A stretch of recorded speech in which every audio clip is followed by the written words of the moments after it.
نحمده ونصلي على رسوله الكريم اما بعد فاعوذ بالله من الشيطان الرجيم بسم الله الرحمن الرحيم ولقد آتينا لقمان الحكمة أن اشكر لله ومن يشكر فإنما يشكر لنفسه ومن كفر فإن الله غني حميد وإذ قال لقمان لابنه وهو يعظه يا بني لا تشرك بالله ان الشرك لظلم عظيم ووصينا الانسان بوالديه حملته امه وهنا على وهن وفصاله في عامين ان اشكر لي ولوالديك الي المصير وان جاهداك على ان تشرك بي ما ليس لك به علم فلا تطعهما وصاحبهما في الدنيا معروفا واتبع سبیل من اناب الی ثم الی مرجعکم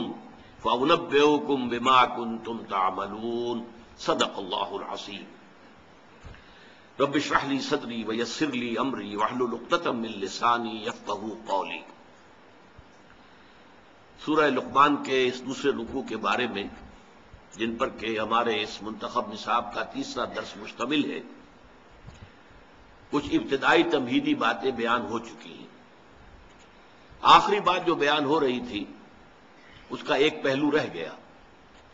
حضرت لقمان کی شخصیت کے بارے میں یہ بات سامنے آ چکی کہ وہ ایک قول کے مطابق عرب باعدہ سے متعلق تھے، قوم عاد جو اوریجنل قوم عاد تھی، اس کے بادشاہوں میں سے ایک بادشاہ تھے، یا ان پر عذاب آنے کے بعد جو اہل ایمان ان میں سے کچھ چلے گئے، یمن میں آباد ہو گئے، تو وہاں جو ان کا ایک نظام بنا اس کو وہاں کے بادشاہ تھے، واللہ عالم۔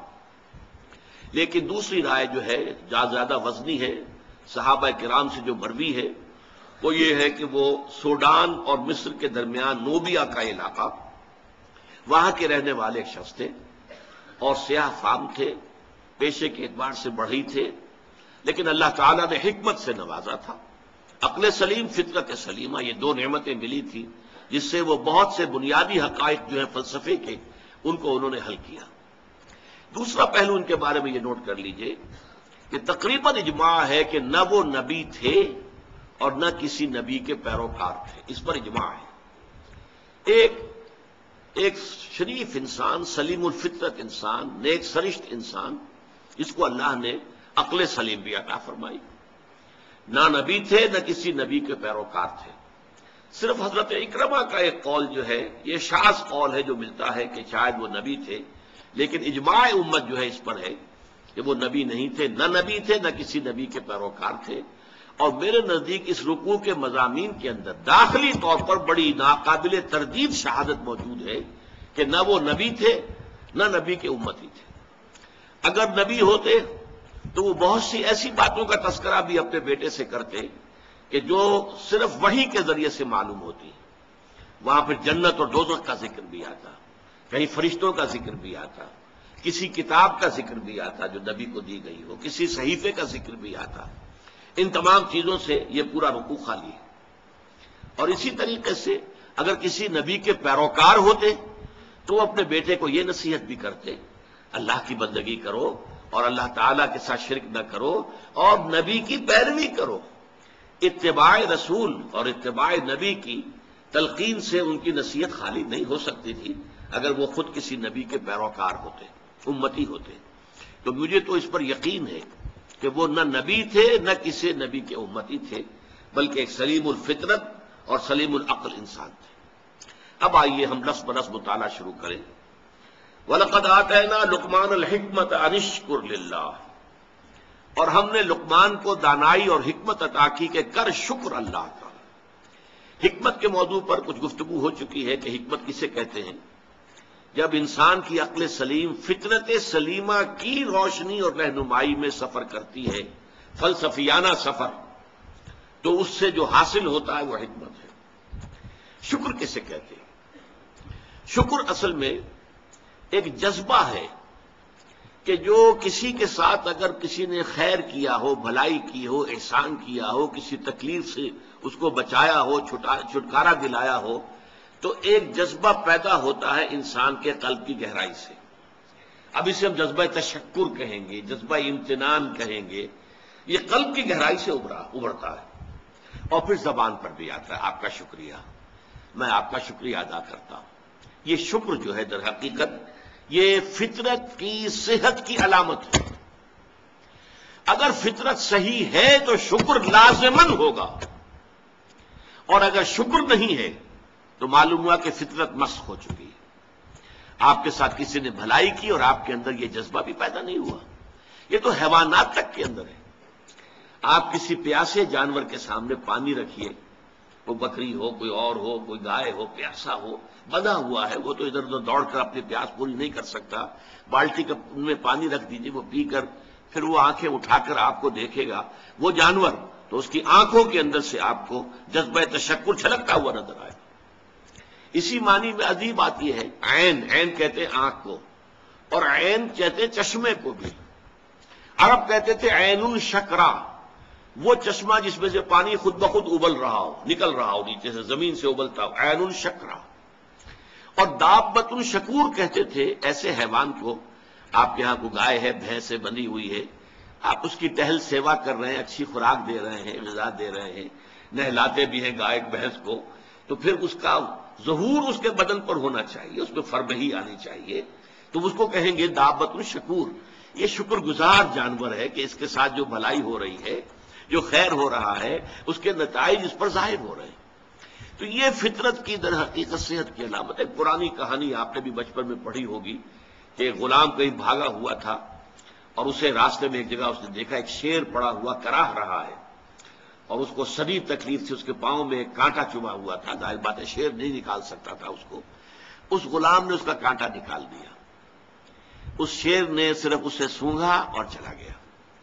اس کے بعد وہ غلام پکڑا گیا، اور جیسے کہ ہوتا تھا رومن اور گریک دور میں کہ بھاگا ہوا غلام جب پکڑا جاتا تھا تو پھر شیروں سے پھڑواتے تھے اس کو، ان کے جو بڑے وہ ہوتے تھے، یہ اسٹیڈیمز بنے ہوئے ہوتے تھے، اس میں آ کر جو ہے اس غلام کو چھوڑ دیا، اور پھر بھوکا شیر جو ہے وہ پنجرے میں سے نکالا تاکہ وہ اس کو بھموڑے اور ختم کرے۔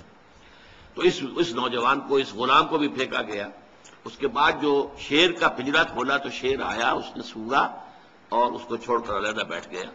لوگ حیران ہوئے، معلوم ہے یہ وہی شیر تھا کہ جس کے پاؤں سے کانٹا نکالا تھا اس غلام نے، جبکہ وہ بھاگا پھر رہا تھا، چھپتا پھر رہا تھا جنگلوں میں۔ بہرحال یہ شے سمجھ لیجئے کہ شکر جو ہے در حقیقت یہ فطرت کی صحت کی علامت ہے۔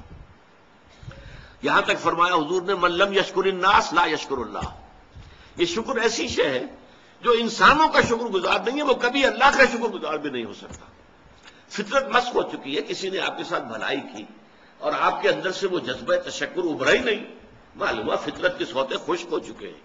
وہ کنواں جس کے اندر لانے والے پانی کے سوتے خشک ہو چکے ہیں، پانی کہاں رہے گا اس میں، تو خالی کنواں ہے۔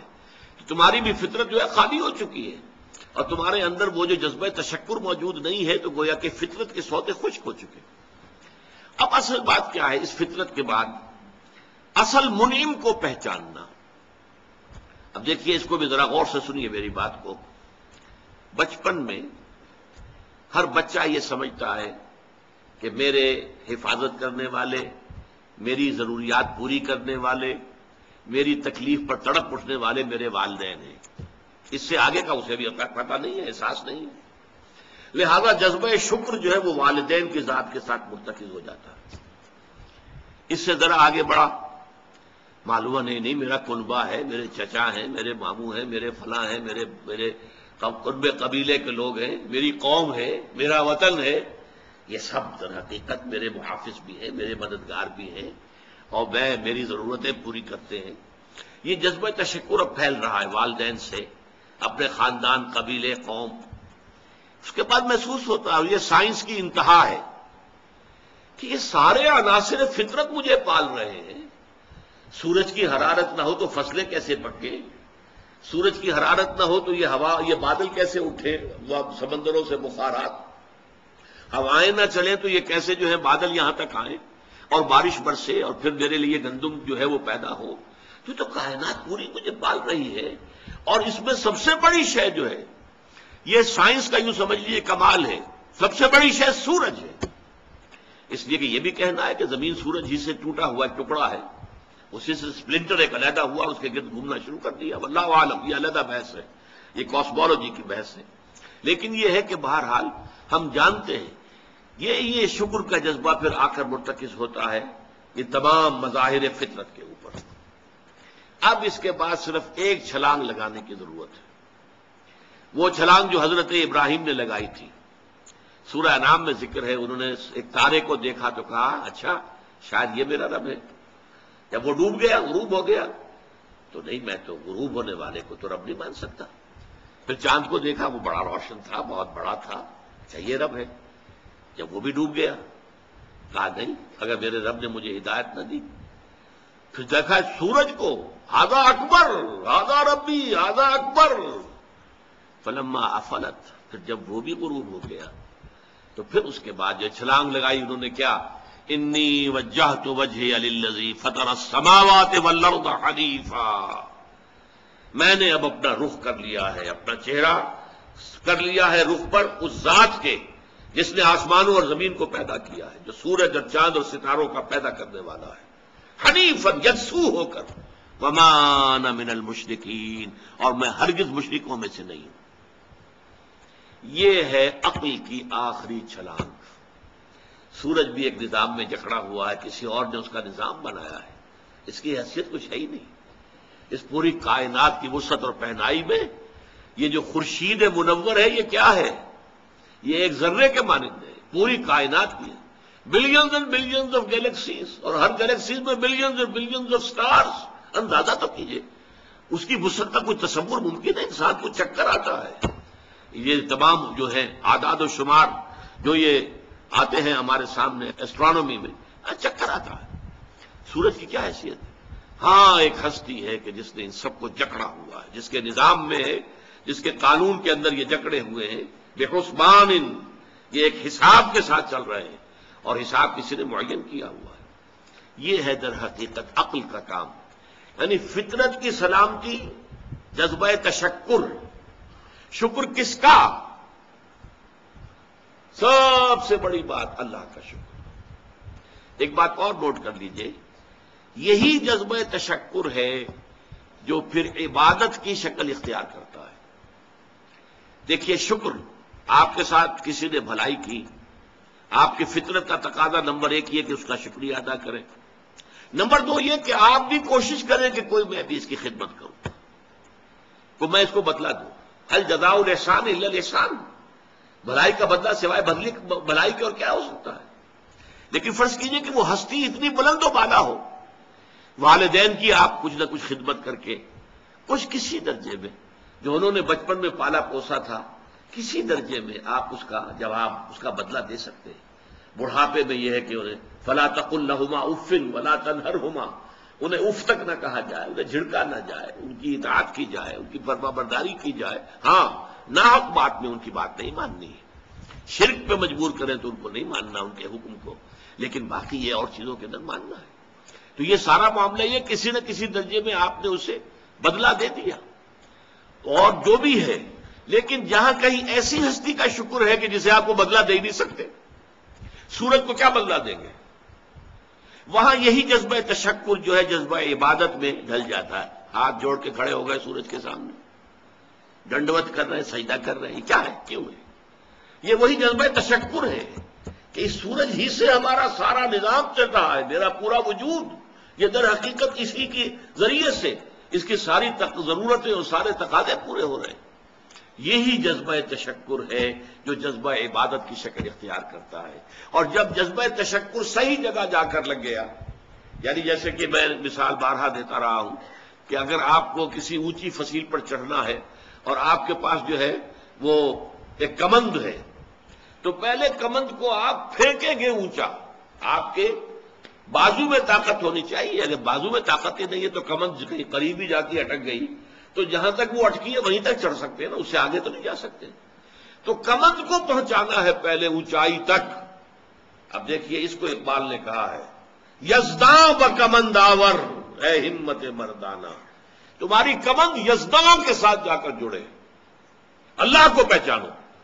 تمہاری عقل کا جو ہے در حقیقت امتحان یہ ہے کہ اصل منعم حقیقی، اصل محسن حقیقی، اس کے انعامات، اس کے احسانات، اس نے تمہیں پیدا کیا، تمہاری ضرورت کی چیزیں پیدا کی. ان تعدوا نعمت اللہ لا تحصوها، اگر تم اللہ کی نعمتوں کو گننا چاہو کبھی احسان نہیں کر سکتے، کبھی ان کی گنتی نہیں کر سکتے. اس کے لیے تمہارا جذبہ شکر جو ہے وہ ڈھل جانا چاہیے جذبہ عبادت میں. اور یہاں اس رکوع کے اعتبار سے اس کے جو سب سے بڑا مظہر ہے وہ اب آ رہا ہے. وَإِذْ وَلَقَدْ آتَيْنَا لُقْمَانَ الْحِكْمَةَ أَنِ اشْكُرْ لِلَّهِ، أَنِ اشْكُرْ لِلَّهِ، گویا کہ حکمت کا تقاضا یہ کہ شکر کا جذبہ اللہ تعالیٰ کی ذات کے ساتھ وابستہ ہو جائے. وَمَن يَشْكُرْ فَإِنَّمَا يَشْكُرُ لِنَفْسِهِ، اور جو کوئی شکر کرتا ہے وہ اپنے بھلے کو کرتا ہے. اللہ کا کوئی کام نہیں بنتا اس سے، اللہ کی کوئی ضرورت پوری نہیں ہوتی. وہ ضرورت سے مبرہ ہے، منزہ ہے، اعلیٰ ہے، عرفہ ہے، اس کی کوئی ضرورت نہیں، احتیاج ہے ہی نہیں، وہ محتاج نہیں ہے، وہ تو غنی ہے. تو اس لیے فرمایا من یشکر فانما یشکر لنفسہ. لنفسہ سے مراد کیا ہے؟ اگر آپ کے اندر جذبہ شکر ہے اور وہ جذبہ تشکر جا کر ذات باری تعالیٰ کے ساتھ منسلک اور ملحق بھی ہو گیا ہے، اب آپ کی شخصیت کا ترفع ہوگا، شخصیت ابھرے گی، شخصیت اپچے گی، شخصیت کی ترقی ہوگی، شخصیت میں ترفع پیدا ہوگا، بلندی آئے گی. تعمیر سیرت جسے کہتے ہیں، جسے اقبال تعمیر خود ہی کہتا ہے.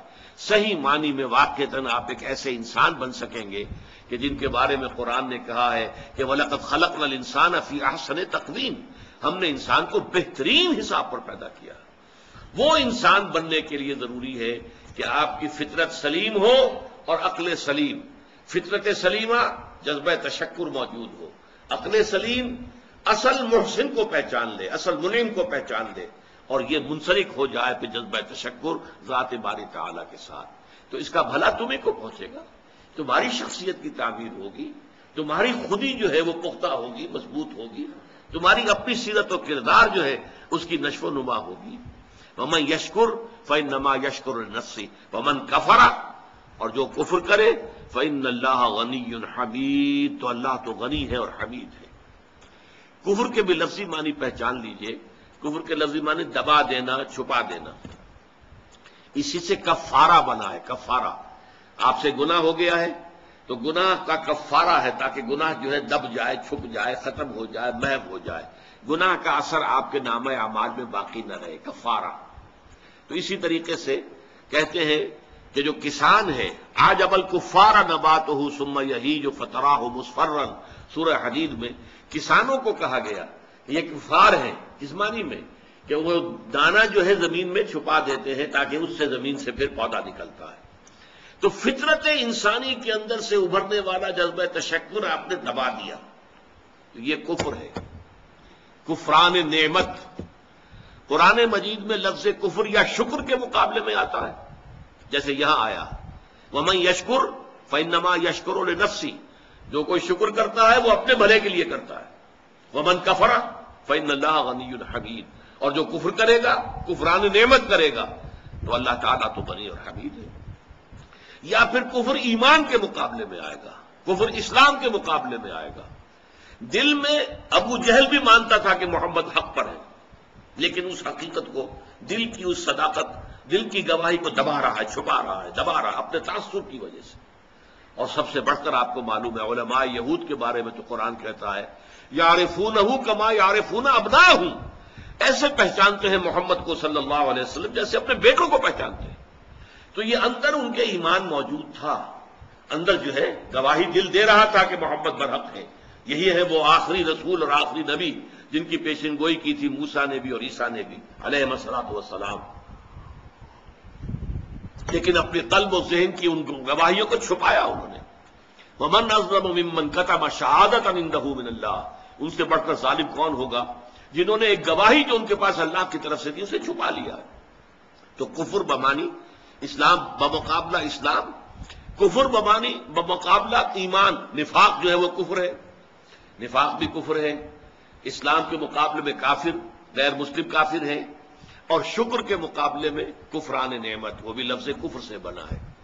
اسی میں آیا ہے لئن شکرتم لازیدنکم ولئن کفرتم ان عذابی لشدید، اگر تم شکر کرو گے تو ہم اور دیں گے، اور بڑھا کر دیں گے، لیکن اگر تم نے کفران نعمت کی روش اختیار کی تو پھر ہمارا عذاب بھی بہت سخت ہے۔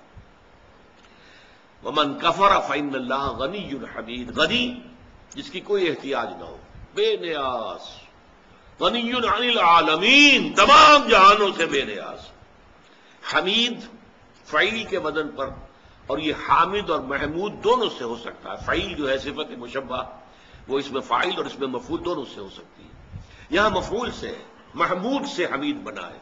آپ اپنی ذات میں خود بخود ستودہ صفات، ایک خیر اور خوبی وہ ہوتی ہے جسے آپ ظاہر کریں، بیان کریں۔ ایک خیر اور خوبی اور حسن اور جمال اور کمال ایسا ہے کہ اسے بیان کرنے کی حاجت ہی نہیں، از خود روشن۔ آفتاب آمد، دلیل آفتاب، جب سورج طلوع ہو گیا تو وہ اپنے وجود پر خود دلیل ہے، اسے کسی دلیل سے ثابت کرنے کی ضرورت نہیں ہے۔ تو حاجت مشاطہ نیست، صورت دل آرام را۔ بعض شکلیں اتنی خوبصورت ہوتی ہیں انہیں کسی میک اپ کی ضرورت ہی نہیں ہوتی، میک اپ سے ان کو آپ بگاڑ دیں گے۔ وہ جو فطری حسن ہوتا ہے وہ اتنا ہے کہ حاجت مشاطہ نیست، کسی بھی وہ میک اپ کرنے والی کی کوئی ضرورت ہی نہیں، اسے کسی بیوٹی پارلر میں جانے کی ضرورت ہی نہیں۔ صورت دل آرام را، جسے اللہ تعالیٰ نے صورت دل آرام دی ہوئی ہے، اسے کسی مشاطہ ان کو کہتے تھے ان عورتوں کو جو بال بناتی تھیں اور اس کو سنوارتی تھیں اور ان کے اندر کو موتی پروتی تھیں عورتوں کے بناؤ سنگھار کے لیے۔ تو اگر کوئی عورت خود حسین ہے تو اسے کسی مشاطہ کی ضرورت نہیں۔ تو اللہ تعالیٰ اتنا حسین ہے، اس کا جلال و کمال اتنا از خود ہویدا ہے کہ اسے کسی کے حمد کی حاجت نہیں۔ یہ تو پہلی آیت ہوئی اس رکوع کی۔ اب چلیے حضرت لقمان کی نصیحت کیا تھی۔ وَإِذْ قَالَ لُقْمَانُ لِابْنِهِ وَهُوَ يَعِظُهُ يَا بُنَيَّ لَا تُشْرِكْ بِاللَّهِ إِنَّ الشِّرْكَ لَظُلْمٌ عَظِيمٌ۔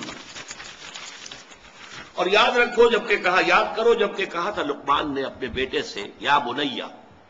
اب یا بنیا سے یہ نہ سمجھے کسی چھوٹے سے بچے کو، پرائمری جماعت کے طالب علم سے یہ باتیں ہو رہی ہیں، بلکہ یہ کہ باپ کے لیے بیٹا کتنا ہی بڑا ہو جائے وہ چھوٹا سا ہی ہوتا ہے۔ اس کو جب بھی خطاب کرے گا محبت کے ساتھ، جیسے حضرت ابراہیم نے اپنے والد کو خطاب، یا ابت، یا ابت، ابا جان، ابا جان، ابا جان، یہ سورہ مریم میں آپ پڑھتے ہیں۔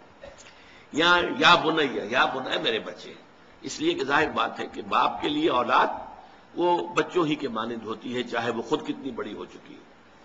عام طور پر گمان یہی، اور میرا گمان غالب ہے کہ یہ موت کے وقت کی وصیت ہے، اس لیے کہ جو شخص مالدار ہو، دولت مند ہو، وہ موت کے وقت اپنی اولاد کو وصیت کرے گا تو اپنی دولت کے بارے میں کرے گا، فلاں سے یہ لینا ہے، فلاں سے یہ لینا ہے، فلاں کا یہ معاملہ ہے، یہ ہے، وہ ہے، یہ ایسٹس ہیں۔ لیکن ایک حکیم اور دانا انسان کی اصل دولت اس کی دانائی ہے۔ جیسے اقبال نے کہا، میرے قافلے میں لٹا دے اسے، لٹا دے ٹھکانے لگا دے اسے، جو میری حکمت ہے کہ میرا نور بصیرت عام کر دے، الہی آرزو میری یہی ہے، میرا نور بصیرت عام کر دے۔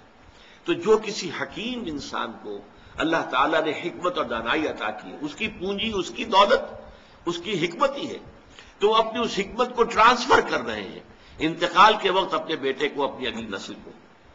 وَإِذْ قَالَ لُقْمَانُ لِابْنِهِ وَهُوَ يَعِظُهُ يَا بُنَيَّ لَا تُشْرِكْ بِاللَّهِ، اے میرے بچے اللہ کے ساتھ شرک ہرگز نہ کیجو، ان الشرک لظلم عظیم، یقیناً شرک بہت بڑا ظلم ہے، بہت بڑی ناانصافی ہے۔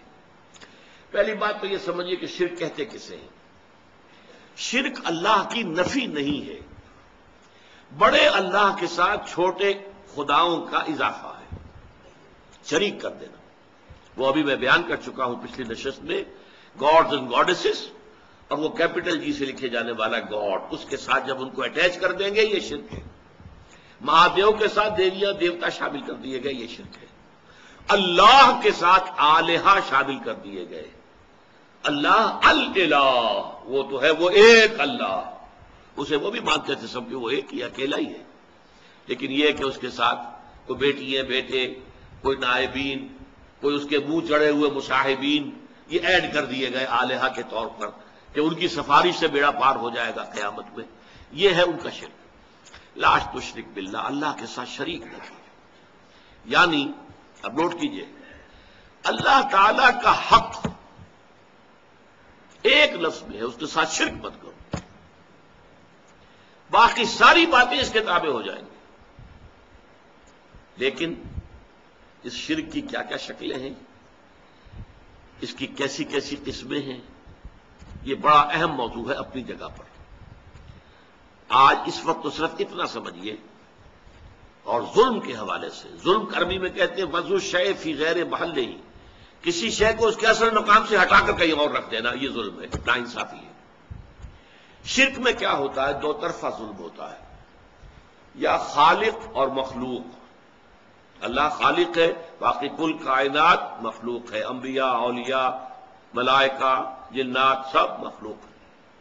یا تو مخلوق میں سے کسی کو اٹھایا اور خالق کے ساتھ بٹھا دیا، یا خالق کو گرایا اور کسی اعتبار سے مخلوق میں سے کسی کے مشابہ کر دیا۔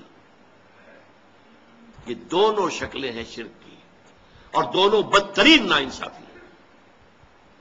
خالق کو گرا کر مخلوق کے صف میں لے آنا، یا مخلوق میں سے کسی کو اٹھا کر خالق کے ہم پلہ بنا دینا، ضد، ند، مثال، مثیل اگر اس کے برابر کر دیا جائے، لا ضد لہ ولا ند لہ ولا مثل لہ ولا مثال لہ ولا مثیل لہ، قل هو اللہ احد اللہ الصمد لم یلد ولم یولد ولم یکن لہ کفوا احد۔ اس ہستی کے ساتھ کسی درجے میں مخلوق میں سے کسی کو کسی پہلو سے، ہمہ جہت نہیں، کسی پہلو سے بھی ہم پلہ بنا دینا اللہ کا، یہ شرک ہوگا۔ یا اللہ کو گرا کر اس کے مقام رفیع سے کسی اعتبار سے، کسی خاص پہلو سے مخلوق کی کسی صفت، مخلوق کے کسی مقام اور مرتبے کے میں لا کے شامل کر دینا، یہ ہے دونوں کے جو ظلم کی انتہائی صورتیں ہیں۔ تو فرمایا یا بنی لا تشرک باللہ ان الشرک لظلم عظیم۔ جیسے ہمارا جو دوسرا سبق تھا آیا بر، حضور نے ایک حدیث میں اس کو کوٹ کیا تھا، میں نے آپ کو بتایا تھا کہ اس میں وآت المال علی حبہ ذوی القربى والیتامى والمساکین وابن السبیل والسائلین وفی الرقاب، اس کے بعد پھر مستقل آیا وآت الزکاۃ، زکوٰۃ علیحدہ ہے، وہ علیحدہ ہے، اور حضور نے دلیل دی ان فی المال لحقا سوى الزکاۃ۔ لوگوں یہ نہ سمجھنا کہ مال میں بس زکوٰۃ دے دی تو سارا حق جو ہے ادا ہو گیا، نہیں، زکوٰۃ کے سوا بھی ہے۔ اور یہاں یہ آیت پڑھی وآت المال علی حبہ ذوی القربى والیتامى والمساکین وابن السبیل والسائلین وفی الرقاب واقام الصلاۃ وآت الزکاۃ۔ آتا زکوٰۃ تو علیحدہ ہے۔ اسی طرح اس آیت کو بھی حضور نے کوٹ کیا۔ سورہ انعام میں ایک آیت نازل ہوئی ای الفریقین احق بالامن ان کنتم تعلمون۔ لوگوں سوچو، مشرک اور موحد، ایک خدا کو ماننے والے اور ایک خدا کے ساتھ چھوٹے خداؤں کو ماننے والے، ان دونوں میں سے امن کا زیادہ مستحق کون ہے؟ پھر خود ہی جواب دیا ای الفریقین احق بالامن ان کنتم تعلمون الذین آمنوا ولم یلبسوا ایمانہم بظلم اولئک لهم الامن وهم مہتدون۔ وہ لوگ کہ جو ایمان لائے اور انہوں نے اپنے ایمان میں کسی ظلم کی آمیزش شامل نہیں ہونے دی، وہ ہیں جن کے لیے امن ہے اور وہی ہوں گے ہدایت یافتہ۔ صحابہ گھبرا گئے، حضور ایسا کون شخص ہوگا کہ جو کوئی ظلم نہ کرے سرے سے؟ تو معلوم ہوا کہ کوئی بھی اس معیار پر، اس پیمانے پر تو پورا نہیں اتر سکے گا۔ الذین آمنوا ولم یلبسوا ایمانہم بظلم، حضور نے فرمایا نہیں، یہاں ظلم سے مراد شرک ہے۔ اور پھر یہ آیت پڑھی وَإِذْ قَالَ لُقْمَانُ لِابْنِهِ وَهُوَ يَعِظُهُ يَا بُنَيَّ لَا تُشْرِكْ بِاللَّهِ إِنَّ الشِّرْكَ لَظُلْمٌ عَظِيمٌ۔ تو سورہ انعام کی ان آیات میں ظلم سے مراد شرک ہے۔ اب آگے چلیے، دیکھیے شکر، اس کا لازمی تقاضا ہے ادائے حقوق۔ والدین نے آپ کے ساتھ نیکی کی ہے، والدین کے ساتھ حسن سلوک ہونا چاہیے۔ اللہ آپ کا خالق ہے، مالک ہے، پروردگار ہے، اس کا شکر ادا کیجئے، زبان سے بھی ادا کیجئے الحمدللہ رب العالمین۔ اور پھر یہ ہے کہ اس کے شکر کی، اس کا جو حق ادا کرنا ہے، اس کی نعمتوں کا صحیح اس کی مرضی کے مطابق استعمال کر کے حق ادا کیجئے۔ تو ادائے حقوق میں اللہ کا تو حق ایک آ گیا اور وہ بہت ہے، ہاتھی کے پاؤں میں سب کے پاؤں۔ شرک مت کرو، البتہ اس کی اصل حقیقت جو گمبھیرتا جو ہے اس کی، وہ آپ پر واضح ہوگی جب میں مستقل جو ہے 2 نشستوں میں اس مضمون کو بیان کروں گا۔ ابھی یہ ہم سبق جو ہے مکمل کر لیں، لیکن اس کے بعد تفصیل سے گفتگو ہوگی کہ شرک کی اقسام کیا ہے، ورنہ یہ کہ ہم سمجھتے ہیں کہ ہم تو شرک سے پاک ہیں، لیکن نہ معلوم کیسے کیسے شرک یہ ہیں۔ اگرچہ بت ہے جماعت کی آستینوں میں، مجھے ہے حکم اذا لا الہ الا اللہ، اور تیرا دل تو ہے صنم آشنا، تجھے کیا ملے گا نماز میں؟ تو دلوں کے اندر اگر بت خانے آباد ہوں تو آدمی جو ہے وہ اپنے آپ کو سمجھ بیٹھتا ہے میں موحد ہوں، تو وہ تو موضوع ایک علیحدہ ہے۔ لیکن یہاں نوٹ کر لیجئے کہ اللہ کا حق بس ایک کافی ہے، اگر آپ مشرک نہیں ہیں تو اللہ کا حق ادا ہو گیا۔ چنانچہ آپ دیکھیں کہ قرآن میں حضرت ابراہیم کا جہاں ذکر آتا ہے وما کان من المشرکین، گویا کہ آخری سند، آخری سرٹیفکیٹ، آخری ٹیسٹیمونیل جو دی گئی کیا ہے؟ وہ مشرک نہیں تھے، ہر نوع کے شرک سے پاک اور مبرہ اور منزہ وہ ذات تھی حضرت ابراہیم علیہ السلام کی۔ اس لیے وہ امام الناس بنائے گئے، ابو الانبیاء بنائے گئے، خلیل اللہ بنائے گئے، واتخذ اللہ ابراہیم خلیلا۔ لیکن اب اگلا جو حق ہے، اللہ کے بعد مخلوقات میں سب سے بڑا حق والدین کا ہے۔ اس کو اب میں وہ بات بیان کر رہا ہوں کہ اللہ تعالیٰ نے بیچ میں دخل دیا ہے۔ حضرت لقمان کی نصائح کی ابھی ایک ہی آیت آئی ہے، اس کے بعد اللہ نے فرمایا وَوَصَّيْنَا الْإِنسَانَ بِوَالِدَيْهِ، یہاں اللہ کا کلام شروع ہو گیا، اس لیے کہ حضرت لقمان سلیم الفطرت انسان، ان کو یہ بات زیب نہیں دیتی تھی کہ اپنے بیٹے سے اپنے حقوق بیان کریں۔ اللہ تعالیٰ کا معاملہ تو یہ ہے واللہ لا یستحیی من الحق، لیکن انسانوں کو جیسا کہ سورہ احزاب میں بھی آیا ہے، حضور کو بھی بعض اوقات صحابہ کے طرز عمل سے تکلیف ہوتی تھی، لیکن یہ کہ قرآن مجید میں آیا ہے کہ وہ تم سے حیا کی وجہ سے تم سے کہتے نہیں ہیں، تم کھانا کھانے کے بعد بیٹھے رہتے ہو وہاں پہ، اس سے انہیں تکلیف ہوتی ہے، ان کے معمولات میں خلل پیدا ہوتا ہے، لیکن یہ کہ اللہ تعالیٰ کو حق کے کہنے میں کوئی باک نہیں۔ تو یہاں اللہ نے گویا کہ اس خلا کو مکمل کیا ہے کہ اللہ کے حقوق وہ تو ایک لفظ میں آ گئے لا تشرک باللہ، لیکن یہ کہ اللہ کے بعد سب سے بڑا حق انسانوں کے اوپر والدین کا ہے، اس لیے کہ اصل کریٹر وہ ہے، اصل سسٹینر وہ ہے، لیکن ذریعہ تخلیق والدین بنے ہیں۔ والدین کے نطفے ہی سے تو والدہ کے رحم کے اندر آپ کی زندگی کا، آپ کے وجود کا آغاز ہوا ہے، پھر والدہ نے آپ کو اپنے خون سے، آپ نے اس کا خون چوسا ہے، ایک بہت بڑی جونگ کی طرح جو ہے پیٹ کے اندر وہ بچہ جو ہے ماں کا خون چوس رہا ہے اور اسی سے پل بڑھ رہا ہے، پھر یہ کہ 9 مہینے تک اس نے اپنے پیٹ میں رکھا ہے، پھر جو وضع حمل ہوا ہے کس قدر تکلیف اور شدت کی کیفیت کے ساتھ ہوا ہے، پھر اس نے اپنے خون ہی کی توانائی ہے جو دودھ کی شکل میں تمہاری غذا کے طور پر تمہیں کھلائی ہے، تو ان کا حق جو ہے تمام انسانوں میں فائق، جملہ مخلوقات میں فائق تر حق ہے والدین کا۔ وَوَصَّيْنَا الْإِنسَانَ بِوَالِدَيْهِ، اور ہم نے والدین کے بارے میں انسان کو وصیت کی۔ یہ وصیت در حقیقت فطرت انسانی کے اندر موجود ہے، والدین کے ساتھ یہ حسن سلوک فطرت انسانی کے اندر موجود ہے۔ وہ شکر کا جذبہ جو ہے، میں نے تو آپ سے عرض کیا، سب سے پہلے تو وہ والدین ہی سے منسلک ہوتا ہے، والدین ہی اس کے پروٹیکٹر ہیں۔ بچے کو کئی کسی طرف سے خوف ہوتا ہے، بھاگتا ہے دوڑ کر ماں کی چھاتی سے چپٹ جاتا ہے، گود میں داخل ہو گیا، وہ سمجھتا ہے کہ میں تو قلعے کے اندر آ گیا، چاہے یہ کہ کوئی درندہ صفت، کوئی سکھ ہے، کوئی اور ہے، کوئی یہودی ہے، وہ اس بچے کو کھینچتا ہے ماں کی گود میں سے اٹھا کر اور اچھالتا ہے اور کسی نیزے کے اندر پرو دیتا ہے، یہ دوسری بات ہے، لیکن بچہ اپنی ماں کی گود میں پہنچ کر یہ سمجھتا ہے کہ میں تو قلعے کے اندر آ گیا ہوں، محفوظ ہو گیا ہوں، لہذا اس کا جذبہ تشکر پورا والدین کی ذات کے ساتھ اس کو برقرار رہنا چاہیے، یہ جذبہ تشکر۔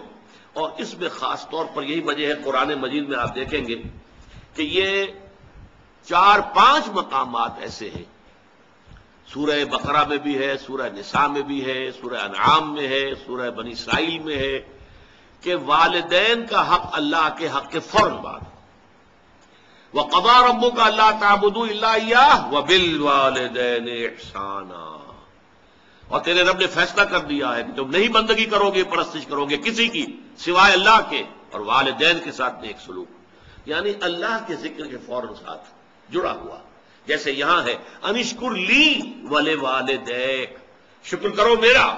دیکھیے اللہ کو اپنا حق جتانے میں کوئی حیا نہیں ہے، کوئی شرم نہیں ہے، اللہ نے اپنا حق کرو میرا شکر، انشکر لی، کریٹر میں ہوں، تمہاری ماں کے دل میں ممتا میں نے ڈالی ہے، تمہارے باپ کی شفقت جو ہے وہ جو میری اس کے دل میں تھی تمہارے لیے وہ میں نے پیدا کی تھی. تو اصل کریٹر اور سسٹینر تو میں ہوں. میرا شکر. اور یہاں پہلے اپنے شکر کا ذکر کیا، حالانکہ یہاں ذکر ہو رہا ہے والدین کا. وَوَصَّيْنَا الْإِنسَانَ بِوَالِدَيْهِ، ہم نے وصیت کی انسان کو والدین کے بارے میں، لیکن اس کا اختتام جو ہو رہا ہے ان اشکر لی، شکر کرو میرا، وَلِوَالِدَيْكَ، اور اپنے والدین کا. اِلَيَّ الْمَصِيرُ، بالآخر تو میری ہی طرف لوٹ کر آ جانا ہے. تم بھی آ جاؤ گے، تمہارے والدین بھی آ جائیں گے. لیکن یہاں نوٹ کیجئے، والدین میں سے والدہ کے حق کو فائق قرار دیا گیا. حملتہ امہ وہنا علی وہن، اسے اٹھائے رکھا اس کی ماں نے کمزوری پر کمزوری جھیل کر. ظاہر بات ہے نقاہت ہوتی ہے عورت کے اندر، جیسا کہ میں نے ابھی عرض کیا تھا، ایک جوک ہے جو اس کا خون چوس رہی ہے مسلسل. اس کو نقاہت ہو رہی ہے کہ نہیں ہو رہی؟ وہنن علی وہن، کمزوری پر کمزوری، ضعف پر ضعف جھیلتے ہوئے اس نے اسے اٹھائے رکھا. حملتہ امہ وہنا علی وہن وفصالہ فی عامین، اور پھر دودھ کا چھڑانا ہوا 2 سال میں. نارمل جو ہے رضاعت کا حق. آج کل تو بہرحال اب دوبارہ توجہ ہو رہی ہے، اور سائنسی جو ہے جو اکتشافات ہیں ان سے بھی، کہ یہ بریسٹ فیڈنگ جو ہے یہ بہت بہتر ہے. یہ باٹل فیڈنگ جو ہے یہ چاہے کتنا اچھے سے اچھا دودھ ہو، ماں کے دودھ کا بدل کوئی نہیں. وفصالہ فی عامین، اور اس کا دودھ چھڑانا 2 سالوں میں. انشکر لی، اسی لیے حدیث میں آتا ہے کہ ایک صحابی نے حضور سے پوچھا کہ حضور میرے حسن سلوک کا اولین مستحق کون ہے؟ آپ نے فرمایا تمہاری والدہ. انہوں نے پھر پوچھا ان کے بعد کون؟ پھر فرمایا تمہاری والدہ. پھر پوچھا ان کے بعد کون؟ پھر فرمایا تمہاری والدہ. 4تھی مرتبہ پوچھا پھر کون؟ تو فرمایا تمہارے والد. یعنی والد کے حقوق والدہ کے حقوق سے تہائی ہیں، یا یوں کہیے کہ والدہ کے حقوق والد کے حقوق سے 3 گنا ہیں. اور یہ بات اس لیے کہ واقعتاً جو مشقت ماں جھیلتی ہے باپ کی نہیں ہوتی. رات کو بھی ماں جاگتی ہے بالعموم، وہ باپ کو تو چاہتی ہے کہ سویا رہے، اسے کل جا کے کام کرنا ہے، مزدوری کرنی ہے یا کچھ اور کرنا ہے. بچہ رو رہا ہے تو وہ ماں جو ہے وہ اپنی نیند حرام کرے گی، کوشش کرے گی کہ باپ کی نیند میں خلل نہ آئے. یہ سارا جو ہے بوجھ جو ہے اٹھایا ہے ماں نے، جسمانی طور پر بھی، ذہنی طور پر بھی، نفسیاتی طور پر بھی. سب سے زیادہ جو عمل دخل ہے انسان کی پرورش میں وہ تو والدہ کا ہے. لہذا والدہ کے حقوق جو ہے، اور اس میں ذرا ایک توازن ہے. قانونی اعتبار سے اولاد والد کی ہے، اگر سیپریشن ہو جائے گی والد کو جائے گا، نام والد کا چلے گا، فلاں ابن فلاں، ماں کا نام نہیں چلے گا امریکہ کی طرح آج کل. اس لیے کہ وہاں تو باپ کا اکثر پتہ ہی نہیں ہوتا کہ باپ ہے کون. اکثر اولاد جو ہے وہ حرامزادی ہے، لہذا پتہ کیا کہ باپ کون ہے. بغیر کسی شادی کی اولادیں ہو رہی ہیں. We are living together, we are not married, we are living together. اور لیونگ ٹوگیدر میں بچے بھی ہو رہے ہیں. کوئی لیگل ان کے درمیان جو ہے وہ رشتہ نہیں ہے، وہ میاں بیوی نہیں ہے، only we are living together. بہرحال تو والدہ کے حقوق جو ہے قانونی حق والد کا فائق ہے، لیکن اخلاقی حق والدہ کا بہت درجے فائق. الجنت تحت اقدام الامہات، جنت جو ہے وہ تو ماؤں کے پاؤں تلے ہے، یہی باپ کے پاؤں تلے نہیں کہا ہے. تو یہ بیلنس ہے. دنیاوی نظام چلانے کے لیے باپ کا معاملہ، وہ ہیڈ آف دی فیملی ہے، الرجال قوامون علی النساء. لیکن یہ ہے کہ جہاں تک اخلاق کا، حسن سلوک کا، ادب کا، لحاظ کا تعلق ہے، ماں کا حق 3 گنا فائق ہے. انشکر لی ولوالدیک الی المصیر. اب ایک سوال پیدا ہوتا ہے، ایک حق اللہ کا ہے کہ اس کے ساتھ شرک نہ کیا جائے، ایک حق والدین کا ہے کہ ان کے ساتھ ادب ہو، حسن سلوک ہو. اگر یہ 2 حق ٹکرا جائیں تو کیا کریں گے؟ کیا اگر والدین مجبور کریں شرک کرو؟ اور یہ مسئلہ بڑا پریکٹیکل مسئلہ تھا، یہ تھیوریٹیکل مسئلہ نہیں ہے. حضور پر جو نوجوان ایمان لے آئے تھے والدین ان کے مشرک، اب والدین دباؤ ڈال رہے، تم اپنے آباء و اجداد کے دین کو چھوڑ کر کہاں چلے گئے ہو؟ گمراہ ہو گئے ہو، تم واپس آؤ. بعض کا معاملہ آتا ہے کہ ماں اکیلی تھی، باپ فوت ہو چکا تھا اور ماں نے ہی پالا پوسا تھا سعد بن ابی وقاص کو، اور ماں نے پھر مرن برت رکھ لیا، نہ کچھ کھاؤں گی نہ پیوں گی، اپنے آپ کو ہلاک کر لوں گی جب تک سعد اپنے باپ کے دین میں واپس نہیں آتا. یہ کیا کیا سعد نے؟ اپنے باپ کا دین چھوڑو بیٹھا. تو ایک بہت بڑا اشکال، بہت بڑا مسئلہ، بہت بڑا پرابلم لوگوں کے لیے پیدا ہو گیا. کیا کریں؟ فطرت یہ کہتی ہے ماں ہے، ماں نے پالا پوسا ہے، کتنا احسان مجھ پر ہے اور اس کا حق مجھ پر کتنا ہے۔ دوسری طرف یہ کہ حق تو یہ ہے کہ اللہ کے ساتھ شرک نہیں کرنا۔ اب ٹکراؤ ہو گیا تو اس مسئلے کا عملی حل بتا دیا، وَإِن جَاهَدَاكَ عَلَىٰ أَن تُشْرِكَ بِي مَا لَيْسَ لَكَ بِهِ عِلْمٌ فَلَا تُطِعْهُمَا كُلًّا۔ اللہ کا حق فائق ہے والدین کے حق پر، لہذا والدین اگر اللہ کے حق پر دست اندازی کر رہے ہیں، اگر وہاں جو ہے چھاپا مار رہے ہیں، وہاں نقب لگا رہے ہیں، تو ان کی اطاعت نہیں کی جائے گی۔ فَلَا تُطِعْهُمَا، ان دونوں کی اطاعت مت کرو۔ کھلی کھلی بات، یہاں نو منسنگ آف دی ورڈز جس کو ہم کہتے ہیں، کچھ نہیں، صاف حکم، فلا تطعهما۔ لیکن اس کا یہ مطلب بھی نہیں کہ والدین کے جملہ حقوق ساقط ہو گئے، نہیں، ان کے اس حکم کو تو نہیں ماننا۔ وصاحبهما فی الدنیا معروفا، دنیا میں ان کے ساتھ بھلے طریقے سے رہو، ان پر خرچ کرو، ان کی مدد کرو، ان کی خدمت کرو، ان کی دلجوئی کرو، یہ سب کچھ کرو۔ شرک چاہے وہ مشرک ہیں، کافر ہیں، لیکن ماں باپ ہے تمہارے، ماں باپ ہونے کا رشتہ رہے گا قائم، وہ ختم نہیں ہوگا۔ یہ ہے اصل میں ایک ریئلسٹک انداز، یہ نہیں کہ بس وہ ہے تو دفع کرو ان کو، جائیں وہ مرے کھپے جان جائیں، تمہارے اوپر کوئی حق نہیں رہا، نہیں، تم پر ان کے حقوق قائم ہیں۔ صاحبہما فی الدنیا معروفا، جو بھلا انداز ہے، جس کو سب کہیں کہ ہاں یہ اچھا انداز ہے، جو انسان کا جو کلیکٹیو کانشنس ہے وہ اس کو تسلیم کرے کہ ہاں یہ اچھا انداز ہے، والدین کے ساتھ وہ انداز تمہیں لازماً اختیار کرنا ہے۔ وَاتَّبِعْ سَبِيلَ مَنْ أَنَابَ إِلَيَّ، اب یہ بہت اہم مسئلہ بیان کر دیا، پیروی کرو اس شخص کے راستے کی جس نے کہ اپنا رخ میری طرف کر لیا ہے۔ والدین کی پیروی لازم نہیں ہے، ہو سکتا ہے والدین گمراہ ہوں، والدین مشرک ہوں، تو والدین کی پیروی نہیں، والدین جہالت کی رسمیں لے کر چلے آ رہے ہیں تو والدین کی پیروی نہیں ہوگی۔ وَاتَّبِعْ سَبِيلَ مَنْ أَنَابَ إِلَيَّ، پیروی کرو اس کے راستے کی جس نے اپنا رخ میری جانب کر لیا۔ والدین کا ادب، والدین کے ساتھ حسن سلوک، یہ اپنی جگہ ہے، لیکن ایک تو اگر وہ شرک کا حکم دے تو وہ نہیں ماننا، دوسرے اتباع ان کا نہیں ہے، پیروی ان کی نہیں ہے۔ ہاں کیا کہنے ہیں، اگر والدین خود جو ہیں اللہ کے مسلم اور مومن بندے ہوں تو کیا کہنے، نور علی نور، ان کی پیروی کیجیے۔ اگر حضرت شاہ ولی اللہ دہلوی کے بیٹے ہوں وہ کیوں نہیں پیروی کریں گے اپنے باپ کے راستے کی؟ اگر احمد سرہندی رحمۃ اللہ علیہ کے 4 بیٹے تھے وہ کیوں نہیں پیروی کریں گے اپنے باپ کے راستے کی؟ یہ تو نور علی نور ہے۔